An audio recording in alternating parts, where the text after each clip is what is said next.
आप लोग देख रहे हैं क्रिएटिव सत्या। मैं हूं सत्या, आप लोग की दोस्त। गाइस, आज एक कहानी मेरी दोस्त बंटी की। एक दिन अपनी फ्रेंड के शादी से रात को करीबन 1 बजे अपने घर वापस लौट रहा था। वो अकेला था। कुछ रास्ते आगे आने के बाद अब सुनसान रास्ता था। जहाँ तक नज़र पड़ रही थी पूरा सन्नाटा था। ठंडे का मौसम था, ठंडी हवाएं चल रही थी और वो अपनी गाड़ी में अपनी टेप रिकॉर्डर को ऑन करते हुए गाना सुनते हुए मज़े से गाड़ी चला रहा था। पूरा सुनसान इलाका। कुछ दूर जाने के बाद उसे एक पुरानी खंडर में कुछ लाइट जलते हुए देखा, लेकिन इस रास्ते पर इससे पहले एक भी घर नहीं था। और तभी अचानक उसके गाड़ी के सामने कुछ आ गया। उसने अपनी गाड़ी को कंट्रोल करते हुए ब्रेक जोर से लगाया और गाड़ी रोड पर घिसटते हुए रुक गई। उसके सामने एक सुंदर सी लड़की खड़ी हुई थी, लेकिन उसके शरीर में खून बहुत सारे लगे हुए थे, यानी खून से लथपथ थी वो। और वो रोते हुए मदद मांग रही थी। बंटी तुरंत अपनी कार से नीचे उतरकर धीरे धीरे उस लड़की की ओर जाने लगा। बंटी को डर भी लगा रहा था, लेकिन उसकी लड़की की हालत देखकर उसे दया भी आ रहा था। और अभी मेरे दोस्त बंटी ने उसको पूछा, आपका नाम क्या है? आप यहाँ इतनी रात को इस सुनसान जगह पे क्या कर रहे हो? आपके साथ ये सब किसने किया? लेकिन वह लड़की कुछ बताया ही नहीं और रोड के किनारे बनी घर की ओर इशारा कर रहा था और उसी घर की ओर जाने लगा। बंटी को डर लग रहा था, फिर भी मदद करने के लिए उस लड़की के पीछे पीछे उस घर की ओर जाने लगा। वह लड़की उस घर के अंदर जाते ही अंधेरी में जैसे गायब हो गई। उस घर को देखकर ऐसा लग रहा था वो काफ़ी समय से जैसे बंद पड़ा था। बस एक लाइट उस घर की खिड़की से बाहर आ रही थी। बंटी अब डर गया था पूरी तरह से और डर के मारे कांप रहा था। फिर भी उस घर की ओर धीरे धीरे बढ़ने लगा।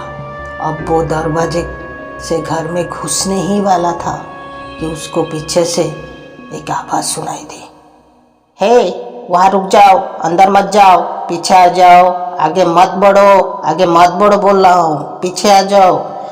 यह आवाज़ सुनकर बंटी और भी डर गया और घूमकर वापस गाड़ी की ओर दौड़ने लगा और देखा कि एक बूढ़ी औरत रोड पर खड़ा होकर उसे आवाज़ लगा रही थी। बंटी ने बूढ़ी औरत से पूछने लगा, क्या हुआ मौसी? तो बूढ़ी औरत ने बोला, कभी भी भूलकर उस घर के अंदर मत जाना। बंटी डर के मारे पूछा, क्यों, क्या है उस घर में? बूढ़ी औरत ने जो बताया उसे सुनकर बंटी की रूह कांप गई। दरअसल 4 साल पहले उस घर के एक फैमिली रह रही थी। पति पत्नी, एक 10 साल का बेटा और एक 17 साल की उनकी बेटी। बहुत खुश थे। एक दिन कुछ काम के सिलसिले में अपनी बच्चों को घर में छोड़कर उनके पेरेंट्स बाहर गए थे। उस रात उस लड़की के साथ 5 लोग मिलकर उसका बलात्कार किया और उसी दौरान उसकी मौत हो गई। उसी हादसे को उसका भाई ने देख लिया था, इसीलिए उससे भी उन दरिंदों ने मार दिया था। और अगले ही दिन जब उनके पेरेंट्स घर में आए तो देखे कि उनकी बेटी और बेटा की लाश घर में पड़ी हुई थी, जो कि खून से लथपथ थी। माँ अपनी बच्चों की ये हालत देखकर वहीं पर हार्ट अटैक से मर गए और उनके पिता ये सब देखकर वो भी सुसाइड कर लिया वही घर में। और इसी तरह उनकी फैमिली उसी घर में ख़त्म हो गई। पर कुछ दिन बाद उसी घर में 5 आदमियों की डेड बॉडी मिली थी। जब पुलिस ने इन्वेस्टिगेशन किया तो पता चला जिन्होंने वो लड़की को मारा था उनका ही डेड बॉडी वो 5 थी। उस लड़की ने ही उन्हें मार डाला था और तब से काफ़ी अजीब गरीब घटना इस रोड पर होने लगी। शायद वही लड़की अब किसी भी अनजान आदमी पर भरोसा नहीं करती है।